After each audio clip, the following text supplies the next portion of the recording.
David Chen. You guys gonna know. David, what's up, baby? What's up, guys? How you guys doing? Thanks for having me. Listen, hey, I gotta intro David the right way because when I think about gaming, I think about David Chen. I think about me being partners of NACHL, and being a part of that organization. I'm excited. I'm learning more about it. So, David, right off the back, we're in branding and marketing. Now, I know gaming and streaming is a big deal now, right? Right. How can people improve their branding or can brand working with our company? Always shooting out your content, always having access, always showing what you're doing is going to be important. You are a brand, right? Jay-Z says it Right. best, right? I'm my own brand, right? So you have Yeah. to push out your brand at a consistent level all the time. You do it, you're a master at pushing out that brand. And gaming specifically right now, especially during COVID, gaming's gone up 67%, right? 69% of the world watches gaming, right? Plays some Did form you of whoa, whoa, gaming. whoa. You said gaming is up 67%. That's correct. 67% in viewership. So what do I mean by that? I mean when your little kids are sitting there on their phone watching and playing games, your kids are on YouTube, you're on YouTube watching different things like this great show that you have. What ends up happening is brands start to take notice.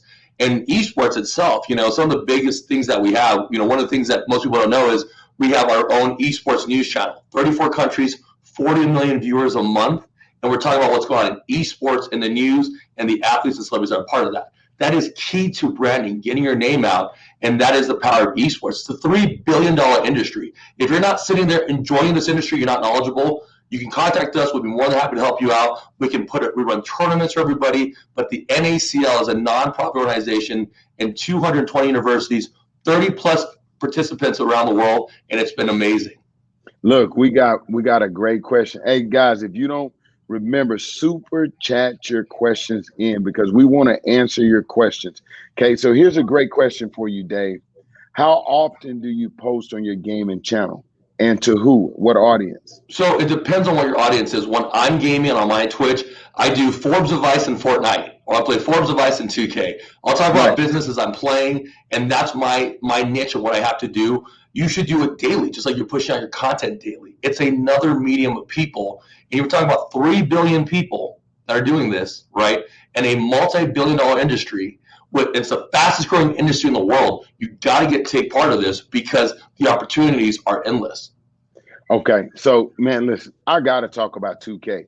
Me being an NBA master trainer, and my clients are in 2K.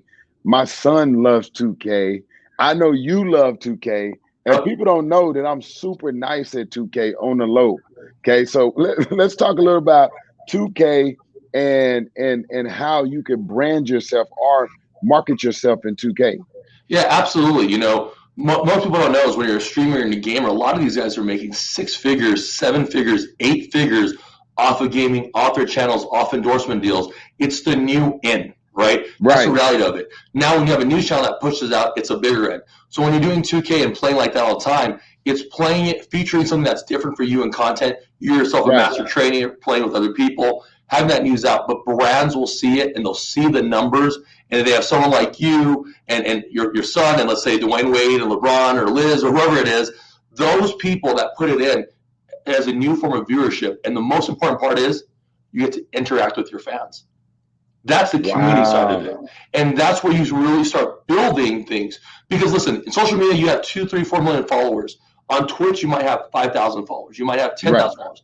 But the engagement is the key purpose. You have to speak to them in volumes that make sense to them from here, not just here, from here. And that's how you can grow your brand and those other brands. So that's what we're doing right now. And I'm excited about the process. I'm excited to play you in 2K as well. We've been talking Man, about it for a while now. We've got to make that happen. I'm nice. Now, when we play, are we gonna play random or do I get to pick my team?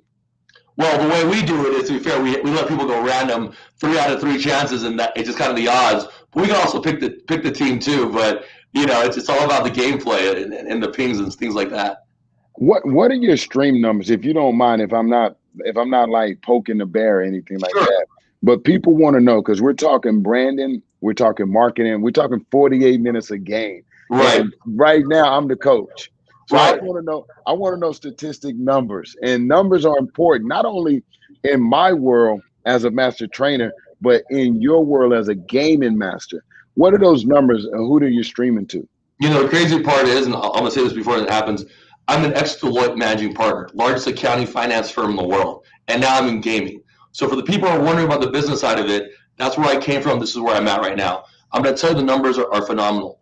When we are actually streaming in the U.S. side of things or Latin America, there's anywhere from a couple thousand, 30, 40, 50,000 people. But then Ooh, it's simultaneously streaming into China on Huomao, which is anywhere from 50,000 to 1,000,000 people. Now you're going to say, well, David, what's the big difference? The big difference is who is there, what is the content. It's like playing the Lakers against the Clippers as opposed to Lakers against somebody else, right? Don't want to name any other team because you probably trade them all. But what I do want to tell you is this, and this is the most important part. Then the news side, 40 million viewers in 34 countries simultaneously, and not including the social media numbers. So the last social media numbers that we did, which was the AC Green Foundation, we had 227,000 impressions and people that interact with us when we're trying to help the youth. And that's the real wow. value, helping the youth part of it. That's amazing. Listen, I need people super chatting your questions because in the fourth quarter, Chin, they're going to come back with questions. That way they can learn more about what you're doing, how to connect with you. And Kennedy, go ahead and let's get his information out there to the audience. Kennedy on mute. Shout out your socials, David. But before you do that, I just need to let you know something. I'm gonna have to run that 2K game too, so look out for that. What is your social media where everybody can follow you at? It's David Chen, Chen, Panda, Panda. It's a branding gimmick. We talk about brands, right? So now anytime you guys go to Panda Express or see a Panda, you'll think about me. It's David Chen Panda on all social media levels. Oh, that's Love that. amazing. Legacy Panda. All right, that's fire. We still Let's got some go. more dope guests.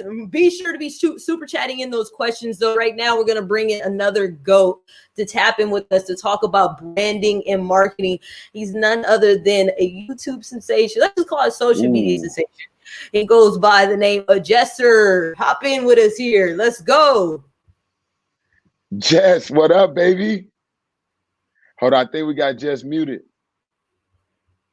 Oh, my bad. Thanks for having me on, Chris. What's good? What's good? Listen, Jess, so that everybody know, Yeah. Jess is one of the hottest guys out there. And I noticed, Jess, I'm gonna get right to it. I see you have on a shirt, 100 Thieves. Hell yeah. I got a rep. Okay, you got a rap. Why? Hey, so what happened? How did you guys sign that deal? I know you guys signed that deal. How did you get that deal? Since we're talking about branding and marketing, because you did a great job of marketing yourself to be able to get that deal. Yeah, so me and Chris were talking about, how could we take 2 to the next level? Because we wanted to up our production. We wanted to, really up like our videos, get like a mic crew, and it was like we've always kind of struggled with the employees, and we're like, how can we take 2 to the next level? And we were like, oh, why don't we try and partner with 100 Thieves, who are already big fans of really like what they're going on? And then literally just hit Nate Shot with a text like, yo, let's talk, I think we could work together. And then just going from that back and forth for like 2 months, we finally made it happen. We Wow. like really improve our quality of content, and I've always just been a big fan of 100 Thieves and what they got going on. So just made it. That's amazing. So when you look at marketing and let's look at YouTube marketing, what Mhm. are some secrets that you could share with our guests today? Because we're going to be airing this everywhere of how they can improve their their appearance or their image on YouTube through branding and marketing. Yeah, I mean, I would say like, the main thing is just really make sure you're putting out good content. Because I see a lot of people that will just like tweet me like, yo, Jester, give me some tips. And I'll like go to their channel and I'm like, it's like, did you watch this video back? Like always make sure that Wow.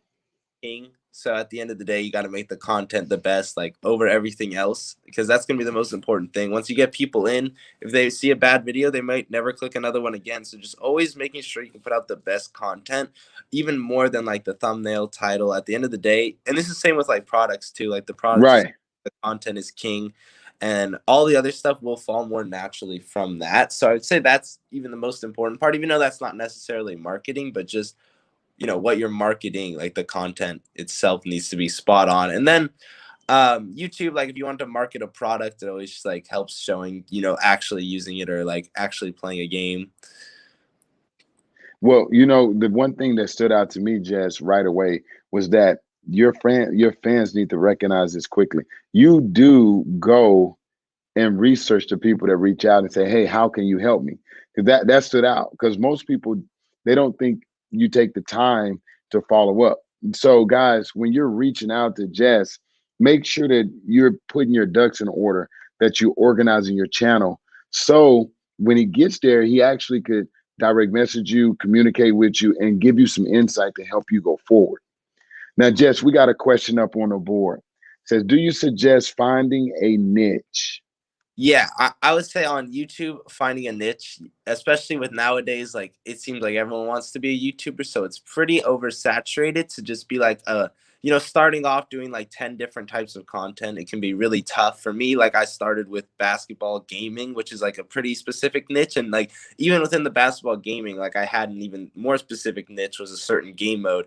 And it's really, really important to stay in your niche in the beginning, just because when you get a new subscriber, let's say they saw you for a basketball video and then you put out a, vlog with your mom going shopping. It's just they subscribed for the basketball, so it's gonna kind of be hard. That's why for me, like over time, I've definitely changed my content, but it wasn't like an overnight switch. It was like, even when I was getting out of 2K because I just didn't enjoy it much, I still posted it while expanding. So it does take time, but definitely find a niche because people are going to subscribe for a type of content, and if you just do different types, it can cause your viewers to not be too engaged. Absolutely. So, Jess, listen, I know that you are a founder and owner of a company called True Creators. Okay. Now, with True Creators, can you kind of tell us a little bit about it? Because I want people to know that it's a dope concept, it's a dope idea. And since we're talking about branding, this is another way of branding yourself. Yes, so trading cards have been exploding this last year. It's been absolutely going crazy during quarantine, and I've enjoyed collecting basketball cards. My YouTube channel was pretty much made on pack openings, so I got together with some of my boys, and we decided, how sick would it be if you could pull creator cards? Like we were just like, oh my god, imagine pulling like a signed KSI, a signed PewDiePie, like some of my favorite YouTubers. And Right. it's just I like, especially me, like I really grew up with that YouTube era. Like all the people I looked up to growing up were like YouTubers. Like I idolized them, and I just think it would be so cool for them to have cards. And it's hasn't really been done. Like creators don't have cards, and can even go past creators. This company, like eventually we want to do musicians and actors, different talent. But I mean, why not give everyone a trading card? Like they're just dope. It doesn't always only have to be sports. Like that's how it's been, but we're trying to like change the game almost and do everyone, like if you have a following, like you could have a Right. sports, and even a lot of So these sports people, like for example like a Mike Tyson or like someone like that, they have a podcast, or like every sports person does like social media nowadays, so it's like they're almost all creators too. how important is it to remain who you are? I heard Jay-Z say something the other day. I was watching because I'm always looking for good information. He was like, when he walks into a room, he's never nobody else. He's always himself. So he don't have to stand out because he is him. What about that for you? How does that apply to you? Yeah, that's super important, especially like with your content. Like I feel like there has been times in the past where I've like, forced a video I like wasn't really myself for, and it definitely shows because it's like not only will like, it's hard to keep that up, but it's like you're just not going to be happy with yourself. So I always just try to be myself, and it's just like I mean I'm like, for example, like on videos I'm just like a lot more exaggerated, like a lot more hyped up, but it's just like my vibe. So I always just try to stay true to that.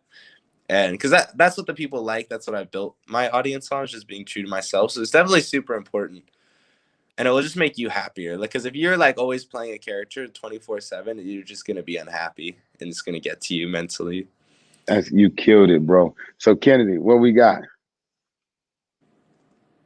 You on mute, Kennedy? Jesser, Unmute, Kennedy. There you Jesser, go. I need you to shout out your social media before we switch on. You actually gave us a perfect segue because quarter number 4 coming up, or quarter number 3 rather, is sports. So thank you. But shout out your social media before we get you off. We'll bring you back for our question and answer segment. Shout out. It's Jesser. Pretty simple, but thank you so much for having me, Chris. Appreciate everything as always.